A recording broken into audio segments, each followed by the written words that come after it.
When and where were you born? Okay, I was born in a small town, Bracketville, Texas, March 28th, 1935. The reason I was there is because my dad was in the Army, and he was stationed right there at the base right there at Bracketville, Texas, which is Fort Clark, Texas. How far is that from the border? Oh, jeepers. A stone's throw. Really? You can throw a stone, you can get on the other side. When I was born, the town's population was 5,000 plus. But it's dwindled then. But do you know that most of the town are my relatives? out of 5,000 population there, a lot of my kinfolks from my mother's side. My dad was not born there in Bracketville. He was born in New Mexico, but he was stationed there at Fort Clark, and that's how he met my mom. My mother's name, Juanita and Garcia. Garcia. Yeah, Juanita Garcia. And of course, when she married, Roybal came in.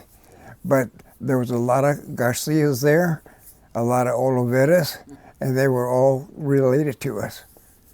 When I was about, I guess around 6 years old, I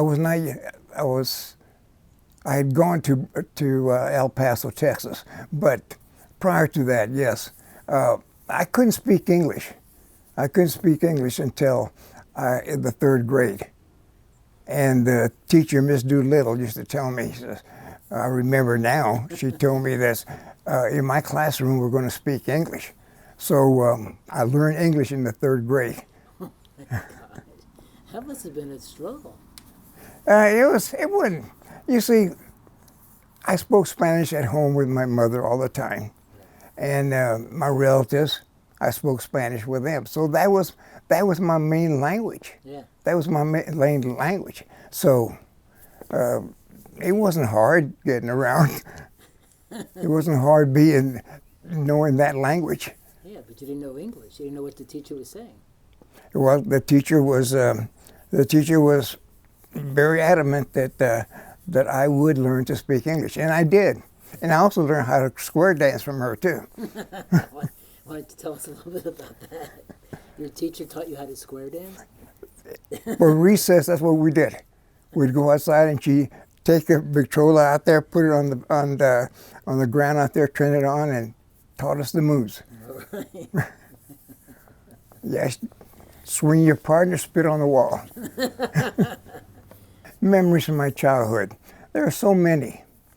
There's so many. I don't know if any of them were funny or not, but anyway, I remember where I skipped school there in Bracketville, and I was downtown, which is only a stone's throw from the school, and I was walking on the ledge, and I fell off, and I broke my arm, and well, I went home, had to lie to my mother. I told her that I got beat up by some kids. but I told her that my arm hurt. So we didn't have a doctor there in Bracketville, Texas. We didn't have a doctor there, but we had some quacks. So anyway, she took me to this quack, and he looked at my arm, and he says, we can put that together. And he started pulling it.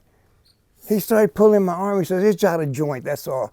Baloney is out of joint. He's pulling, and I'm yelling and screaming. My mom probably said, stop.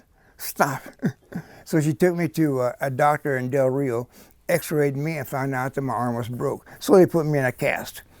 But anyway, I think I was about 8 or 9 when that happened. Yeah, and I already knew how to speak English at that time. That's good. You were moving. I could speak it then.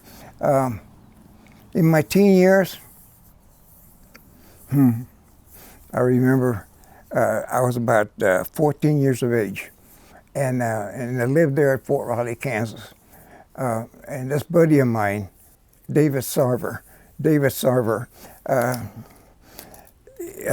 we used to go together. The parents used to take us all the time to the Kansas State basketball games and baseball games and so forth. But anyway, this one weekend, his parents, David's parents, were going to be out of town, and David didn't want to go. So Mrs. Sarver asked me, says, "Why don't you stay here at the house with David?" And I said, "Well, I'll ask my parents." So I did. And anyway, they had two cars, two Fords, a 48 Ford and a 49 Ford. Well, the husband drove a 49 Ford. And when we went over there, as soon as they left about, I guess it was around in the afternoon, about 3 o'clock, something like that. They took away in the 49 Ford. Now, David and I are both 14 years of age. So anyway, after they left, we went in the house, had some sandwiches, had some sodas, and then David said, "Let's go for a ride." And I said, "Go for a ride where? How?" And he says, "Well, we'll take my mom's car." And I said, "You know how to drive?" He says, "Yeah, I know how to drive." So anyway, we took the keys, took off in his mother's car, and we're going to the town, Junction City, Kansas. And we're just going speeding down the road. Going out of town, there was a sharp curve. And gosh, I don't know how fast we were going, but David could not negotiate that curve. So man, he turned it, and all of a sudden we're skidding, and then we're turning around, and then we landed upside down. Neither one of us got hurt.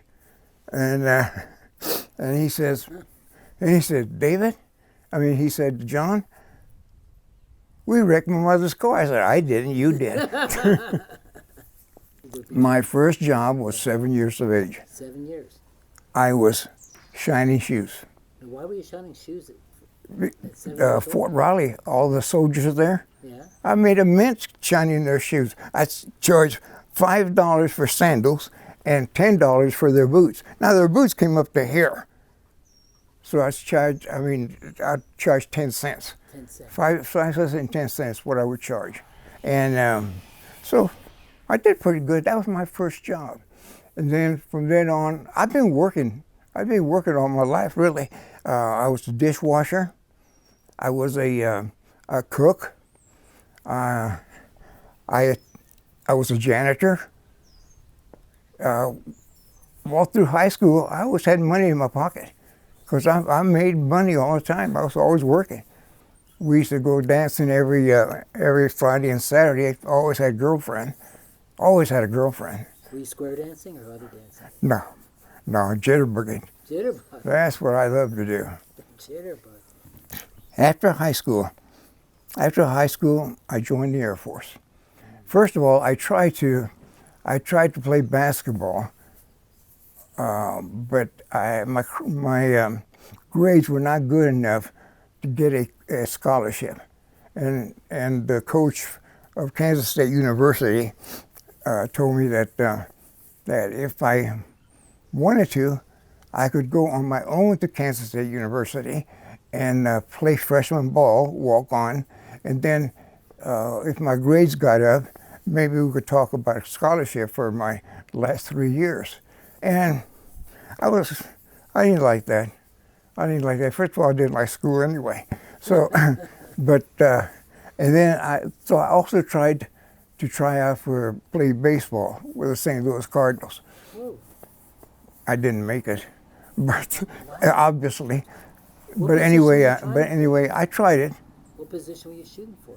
I was second base. Second base. Yeah, and the kid who did work out with me and made it was a kid by the name of Bobby Avila. He was a good second baseman. So anyway, so I those two activities went out the window. So I joined the Air Force. Okay. And why the Air Force? My dad was in the Army. My brother had joined the Navy and then switched over, but he was in the Navy at the time. And I said, well, there's Army and Navy already taken care of. I said, I'll try out the Air Force. So I joined the Air Force. And where did you go when you first joined? Obviously, you went to training camp. But what was your Yeah, first I went deployment? to basic training at Lackland in San Antonio, Texas, and from there, they sent me to a school for teletype, and that was in Francis E. Warren Air Base in Cheyenne, Wyoming. And I finished that school, but there was about 10 of us that were selected to go to crypto school. So from there, we went to Scott Air Force Base in St. Louis, Missouri, and that's where I learned crypto. That's cool. How did you apply that in the Air Force? Were you breaking down codes and such? The crypto, I was encoding and decoding classified messages, also trying to intercept other people's messages, other, I guess, whatever came across. Tried to decipher theirs too, but mainly we were encoding, decoding our own classified material. Okay. And where were you doing that? Were you stationed in the United States doing the decoding? No, my first, I did that. I went to school there at St. Louis, Yeah. and then from there I got transferred to England, and that's where South Roydsop Air Base, England, and that's where I was doing most of my coding and decoding. So while you were in England, you also had some sort of bootleg enterprise over there. You had like a little business on the side. How did that get started? Okay. Is this going to be turned over to the FBI? No. Oh, we get turned over to the FBI? No, sir. Okay, well, anyway, speaking about that, okay, I soon realized that cigarettes and alcohol were very cheap to buy on the base.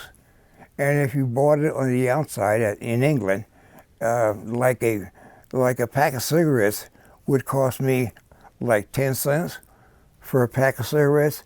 In England, the economy there, it would cost like $2 or $3 just for a pack of cigarettes. So I said, well, I think there's a chance here to make some money. but we all had ration cards, Yeah. and you were only allowed like 5 cartons of cigarettes for the month. Okay. Okay. What I would do is always guys that were desperate for money, so I would buy their ration card. I would buy their ration cards so I could stock up. So I was selling alcohol that I bought for $1.30 and sold it for $5 or $6 How did you get it off the base? in my AWOL bag. An AWOL bag? What's Yes, an it's a AWOL? little bag. It's a bag about like this, a little suitcase, and they call it an AWOL bag. And you stuff stuff in there. So I would carry it there and I haul it off. And no one ever asked why you keep going by with No. the AWOL bag. No, because everybody, a lot of the airmen lived off base, and they would take their clothes in their AWOL bag back and forth. So everybody carried one on and off the base. It wasn't unusual. Did you meet anybody special while you were in England? Anything special No, did you meet anybody special while you were in England? in England?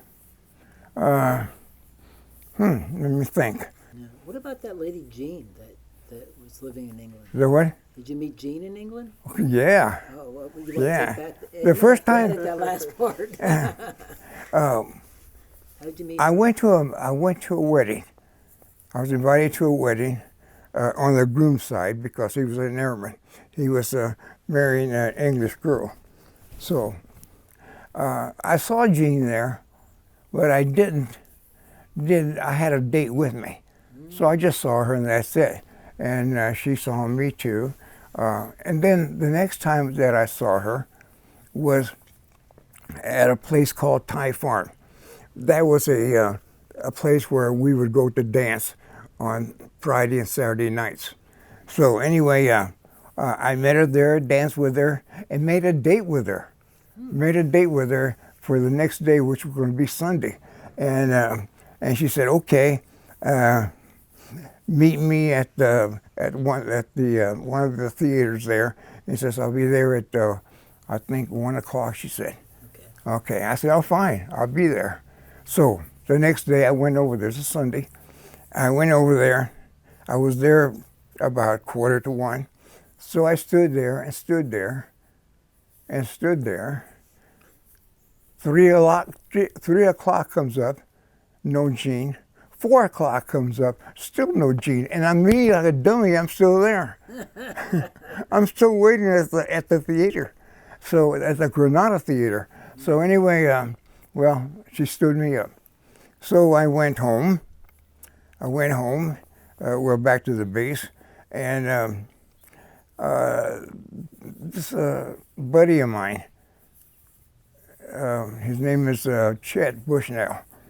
He said, why don't you go with me to, because he was dating a girl by the name of June. And he said, why don't you go with me and we're having dinner over at their house. And I said, okay. So I went with him. And I went in the house, and guess who I saw? I saw Jean. That's where she lived. No way. That's where she lived. June is her sister. June is her sister. And so from then on, we became an item. I forgave her You did. for standing me up, and she was sorry. But she went to another theater with her girlfriend. Oh. So anyway, that was something unusual. So, how long have you been married now? Oh gosh, we got married in 1956.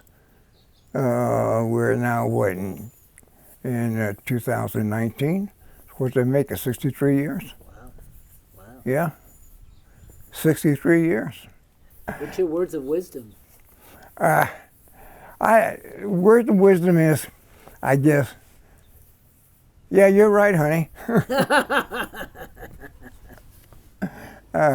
We had some up and downs when we first got married, but when I gave up smoking and drinking and turned my life to Jesus, I promised that I would never drink again.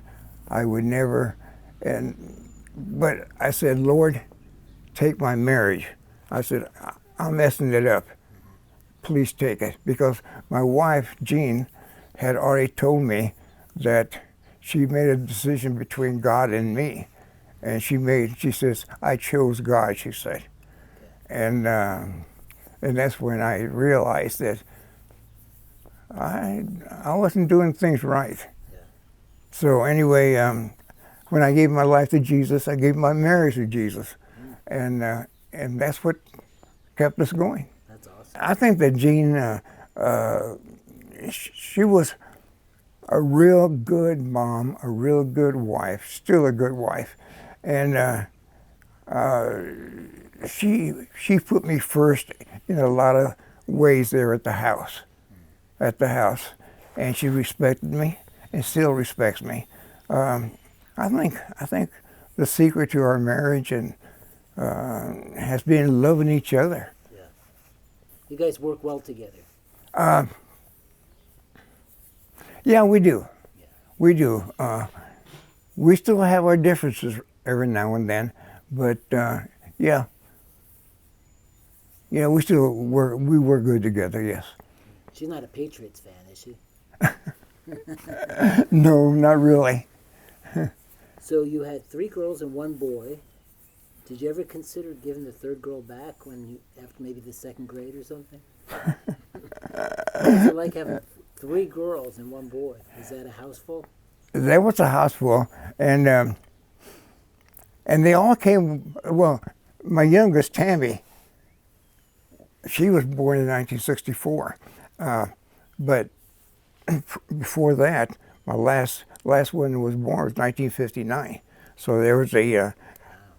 Now Tammy was born in Turkey, and I always used to tell her, I says, "You're not our kid. We adopted you from a Turkish family," because we had a maid.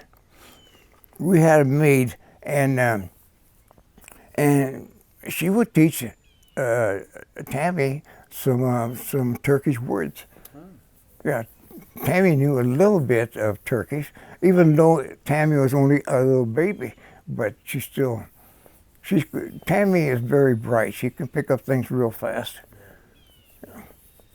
So of the three girls, which one's become the most bossy? The most bossy? Which one's the most bossy? I noticed they all like to boss around a little bit. They all boss me around they now. boss you around. Yeah, they sure do. And Tammy's the worst. You got that on the record, right? Yeah, Tammy is always after me about something or other. Just eat this. You better eat that. Yeah. How much did you weigh today? You know, she's throwing things at me all the time. I said, I'm tired of you asking me questions. So you mentioned that you became a Christian. What year was that you became a Christian? It was 1985. It was 1985. That's like Peter when the It was it was Easter night, Easter night. and we had been at my brother's house, and I had drank a lot. And as we came home, Jean said, "We are so blessed that that we have money, we have this house, we have property that we owned in California." And I looked at her. I said, she said, "God gave us all this." And I said, "No, God didn't give us this." I said, "I'm the one that went to school at night, worked during the day, went to night school, and I'm the one that brought this around." And she says, "No, John, it was God that blessed us with this." And I said, "No, it wasn't." I got angry. And to this day, I'm very sorry. I hit her. I slapped her on the face here, but I didn't think it was hard because she didn't fall or anything. But she sat down. I went to the bedroom, passed out, went to sleep, and woke up the next morning, realized what I had done. So I went into the kitchen, and Jean was sitting there having a cup of coffee. And that's when she told me. She said, "John, I made a decision between you and God." And she said, "I chose God." So I went back to the bedroom. I fell on my knees and started praying and just says, "Lord, I messed up my marriage. I give it to you to fix it, please." And then I went into the kitchen and I pleaded with her, saying, "Will you give me another chance? I'm sorry for what I did. I'm sorry." So she said, "Right."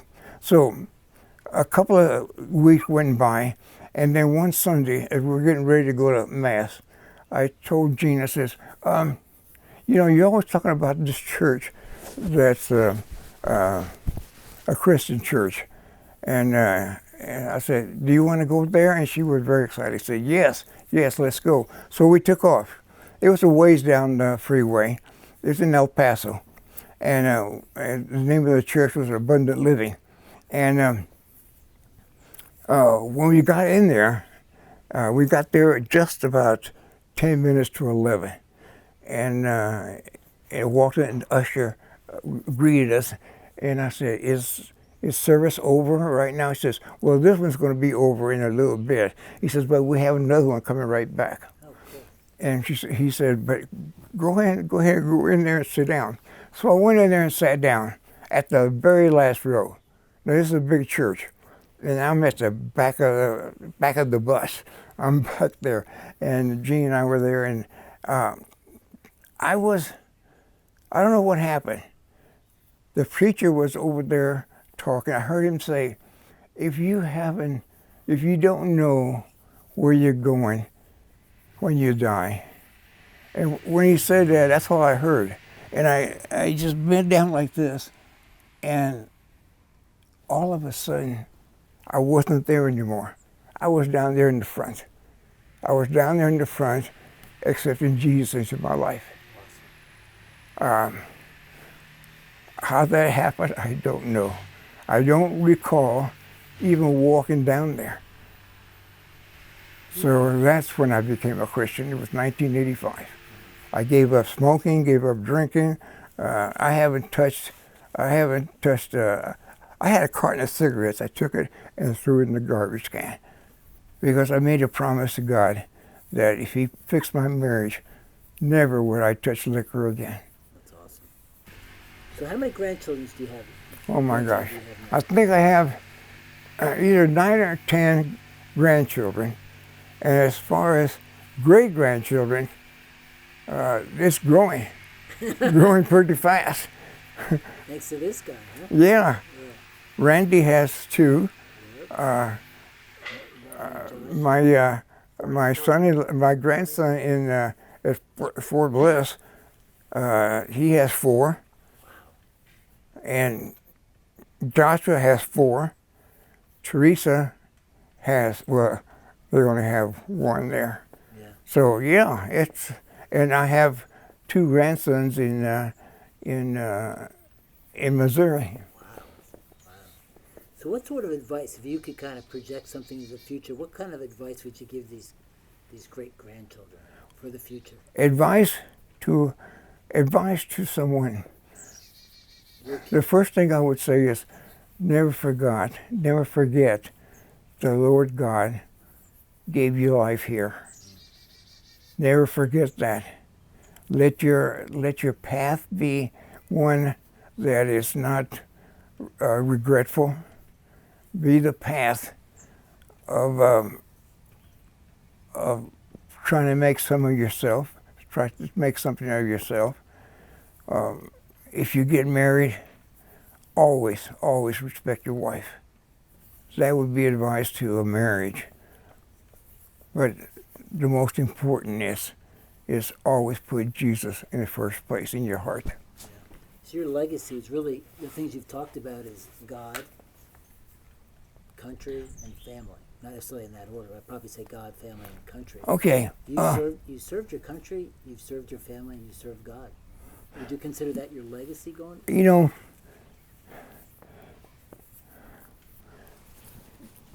God should always be first.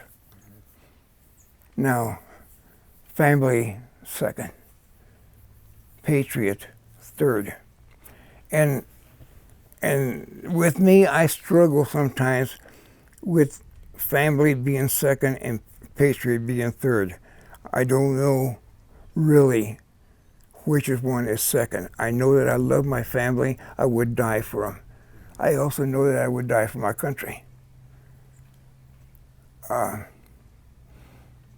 So I would say that right now I would say family would come second, patriotism third. A close third, yeah. The what? A close third, A very close third. yeah. Serving your country has been a big part of your life. Oh yes, I joined the Air Force in 1954. I retired from the Air Force in 1974. Served many bases, served overseas, served in England, served in Turkey, served in Puerto Rico, served in Vietnam.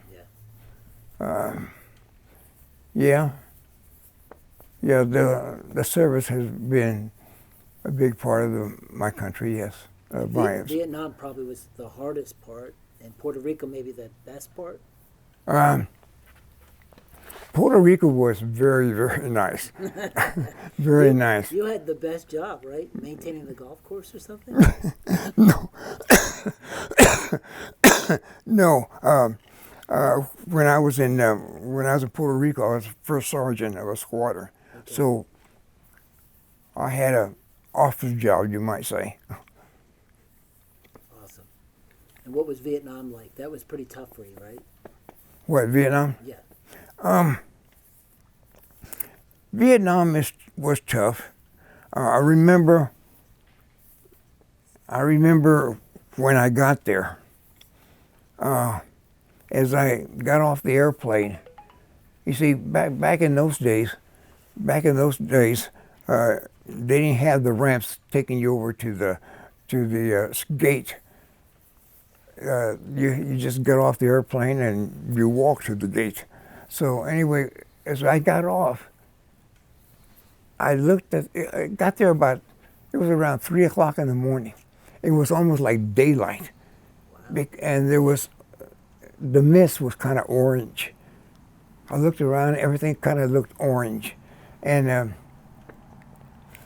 so from then on, I said, this is going to be an experience here. So anyway, that was when I first got into Vietnam. And it was quite an experience there.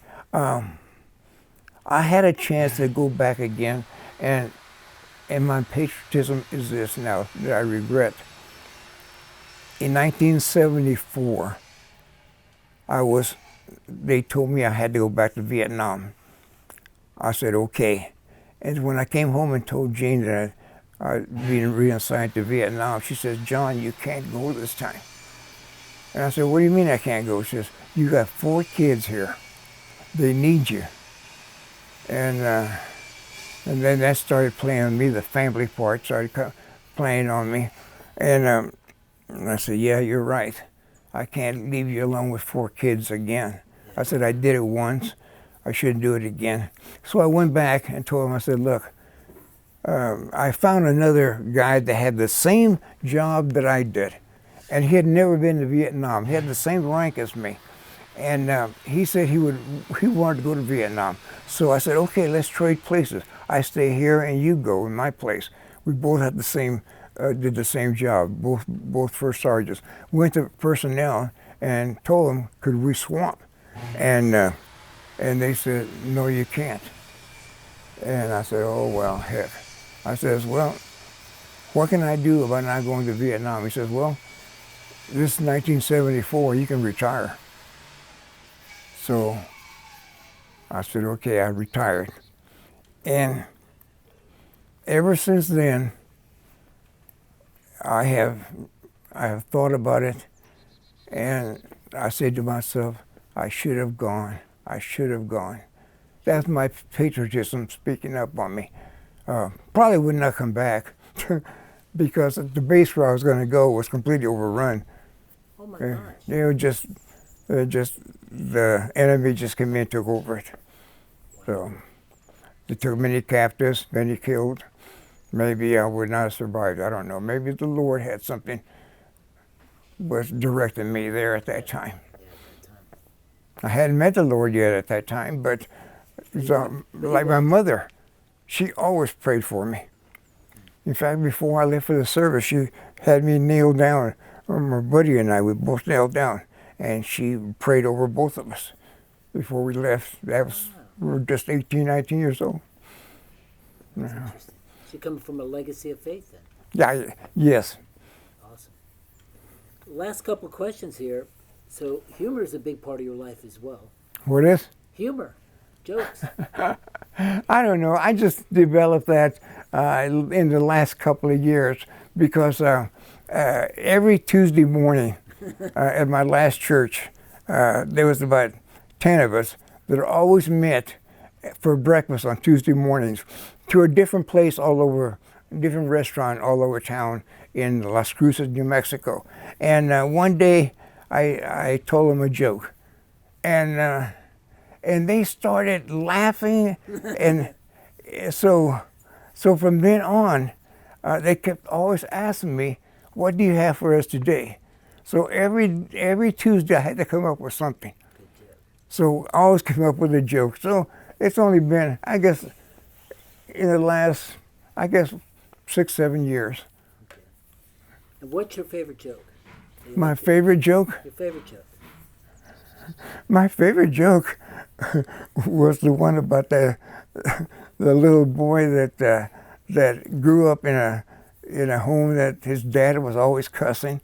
He was always saying, "The hell with that, damn this," and he was always saying that. So the little boy grew up just cussing. Now he's only 6 or 7 years old, and one day he rushed into the schoolroom, and he said, "Teacher, did you see what happened outside?" And she said, "No, Billy, what happened?" He says, well, this car came by and hit this cat, and he said, knocked his ass clear across the street. And she said, Billy, don't say that. Please say wrecked him. And he said, wrecked him, hell, they killed him. So that's always been my favorite one. Yeah. So, jokes are about timing. You know what? You always say jokes are about timing. I think jokes are about delivery Yeah. and timing, I don't know. Yeah. So, one of your students of jokes is Bill. How is he doing on the delivery and the timing of things? You still have a little bit of work to do? Well, delivery is when you tell a joke, is be honest about it. And if you're going to use any props or anything like that, make sure it's the right one. And do it in a way where the receiving, the ones receiving the joke can understand you and are comfortable with it. Yeah. So it's delivery. Delivery is a big part of it. And Bill has that down? Bill forgets things. He forgets jokes. but I gotta say this, that when he says the punchline first, we start laughing. So I guess there's something to that. Well, thanks for spending time with us today.